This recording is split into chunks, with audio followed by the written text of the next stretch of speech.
சோர்ந்து போகாதீங்க. நிச்சயமா கர்த்தர் செய்வாரு. நீங்களும் நானும் விசுவாசிக்கிற தேவன் இன்னார் என்று சொல்லி நாம் அறிந்திருக்கிறோம். அவரால் சகலத்தையும் செய்ய முடியும். அவரால் ஜீவ விருட்சத்தை கொடுக்க முடியும். அவரால் நல்ல வாழ்க்கையை தர முடியும் என்கிற ஒரு நம்பிக்கை, அவர் மேலே இருக்கிற விசுவாசம் இன்னும் நமக்கு அதிகமாகட்டும். சில நேரங்களில் கர்த்தர் நம்மை பரிசித்து பார்ப்பார். நம்ம விசுவாசத்தில் எப்படிப்பட்டவர்களாக நம்ம இருக்கிறோம்.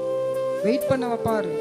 5 வருஷம் காத்துரு, 10 வருஷம் காத்துருன்னு சொல்லி ஆண்டவர் விசுவாசத்தில் நம்மளை சில வேளையில வெயிட் பண்ண வைப்பார். ஆனால் ஒன்று நிச்சயம், அவர் குறிப்பிட்ட நாள் வரைக்கும் விசுவாசத்தில் நம்ம காத்திருந்தோன்னு வைங்களே, அவர் கொடுக்கிற ஆசீர்வாதம் நாம் நினைக்கிறதை காட்டிலும் மேலானதாய் காணப்படும். இதுவரைக்கும் காத்திருந்தோம்ல, அவர் காலம் வரைக்கும் நம்ம காத்திருக்கும் போது அவர் நமக்கு கொடுக்கிற வாழ்க்கை அதை காட்டிலும் மேலானதாய் காணப்படும்.